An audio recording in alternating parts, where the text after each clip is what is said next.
Kanchenjunga express Belonia স্টেশনে স্টপেজের দাবিতে CPIM দক্ষিণ জেলা কমিটির উদ্যোগে এক মিছিল অনুষ্ঠিত হয়। মিছিলটি পুরাতন মোটর স্ট্যান্ড হয়ে জগন্নাথ বাড়ি ব্যাংক রোড মহিষ মিয়া কর্নারে ঘুরে 1 নং এসে শেষ হয়। মিছিল শেষে 1 নং টিলায় এক পথসভা অনুষ্ঠিত হয়। উপস্থিত ছিলেন দক্ষিণ জেলা কমিটির সম্পাদক বাসুদেব মজুমদার, বিলোনিয়া মহকুমা সম্পাদক তাপস দত্ত, রাজ্য সম্পাদক মণ্ডলীর সদস্য সুধন দাস, বিধায়ক দীপঙ্কর সেন, জেলা কমিটির সদস্য শ্রীমন্ত দেব, বিপ্লব সান্যাল ও গোপাল রিয়াং সহ অন্যান্যরা।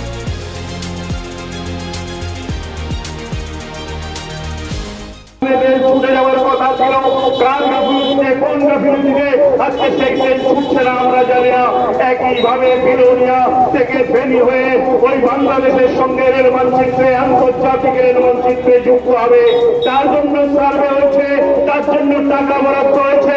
বছরের পর বছর চলে যাচ্ছে, মাসের পর মাস কেটে যাচ্ছে, আজও তা মানচিত্রে যুক্ত হয়নি।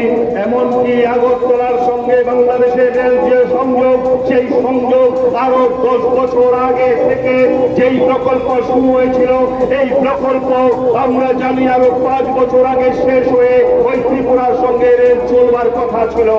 আমরা শুধু কথা বলতে পারি, আমাদের রাজ্যের মধ্যে যেই সরকারটা আছে, দিল্লিতে যেই সরকারটা আছে, তাদের যারা নেতৃত্ব, তাদের কাছ থেকে ক্রমাগত উদাসীনতায় আমরা প্রত্যক্ষ করছে। কোনদিন আমরা দেখছি না এই দাবিগুলো করতে। যখন আমরা দেখলাম সাবরুম থেকে কাঞ্চনজঙ্ঘা চালু হয়েছে, ঘোষণা হলো, আমরা এখানকার রেল কর্তৃপক্ষের কাছে সেই নোটিশ দেখে তার জন্য যে শিডিউল তৈরি হয়েছে, সেই শিডিউল তৈরিকে আমরা প্রতিক্রিয়া ব্যক্ত করলাম। বিলোনিয়ার হাজার হাজার মানুষ, লক্ষ মানুষ, তারা একইভাবে প্রতিক্রিয়া করলো যে কেন বিলোনিয়াকে রেল মানচিত্রে যুক্ত করা হবে না। আপনারা জানেন, এই প্রতিক্রিয়া নিয়ে আমরা যখন বিলোনিয়া রেল স্টেশনে যে পুলিশান দিতে গেছে, তখন আমাদের বিরুদ্ধে মামলা হয়েছে, আমরা নাকি অন্যায় করেছে। রেলের কাছে দাবি জানাতে গিয়ে এক অদ্ভুত ভারতবর্ষ, এক অদ্ভুত আশ্চর্য, আমরা জানি আপনারা, সেদিন আমাদের বিরুদ্ধে মামলা হয়েছে। দীর্ঘ লড়াইয়ের ফলে যেমন ত্রিপুরাতে রেল এসেছে, এই রেলপথ আমাদের শেষ সীমান্ত পর্যন্ত, সাবরুম পর্যন্ত নিয়ে যাওয়ার জন্য আমরা দীর্ঘ লড়াই চালিয়েছি। আমরা খুশি যে কাঞ্চনজঙ্ঘা এক্সপ্রেস সাবরুম পর্যন্ত পৌঁছেছে, সেখান থেকে শিয়ালদা পর্যন্ত যাবে। কিন্তু আমরা অত্যন্ত অবাক হয়েছে, আশ্চর্য হয়েছে যে বিলোনিয়া শহর, বিলোনিয়া জেলা হেডকোয়ার্টার, বিলোনিয়া রেল স্টেশনের স্টপেজ নেই। আপনারা শুনেছেন এবং জানেন, আপনারা বিলোনিয়া রেল লাইন ব্রিটিশ আমলে, সেই সময় থেকে বিলোনিয়া রেলের বসবানে বিলোনিয়া রেল আছে।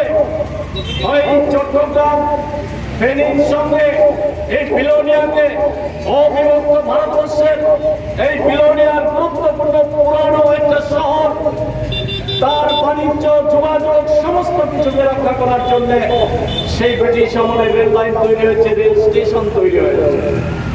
দেশ ভাগের পর দীর্ঘদিন পর এই রেল লাইন বন্ধ হয়ে গেছে। ভারত সরকার, বাংলাদেশ সরকার এরই মধ্যে তারা সিদ্ধান্ত নিয়েছেন এই ধরনের পুরনো রেল যোগাযোগ বলে আমার সম্প্রসারিত করা হবে। তার কিছু কাজ শুরু হয়েছে, যেমন আখাউড়া দিয়ে এই রেল লাইন অনেক আগেই চালু হওয়ার কথা বাংলাদেশের সঙ্গে, কিন্তু বর্তমান সরকারের উদাসীনতার জন্য এই সংযোগ এখনো হয়নি। যদিও আমরা এর মধ্যে শুনেছি আমাদের দেশের প্রধানমন্ত্রী বলেছেন এই রেল লাইন চালু হয়ে গেছে, কিন্তু বাস্তবে তা এখনো হয়নি।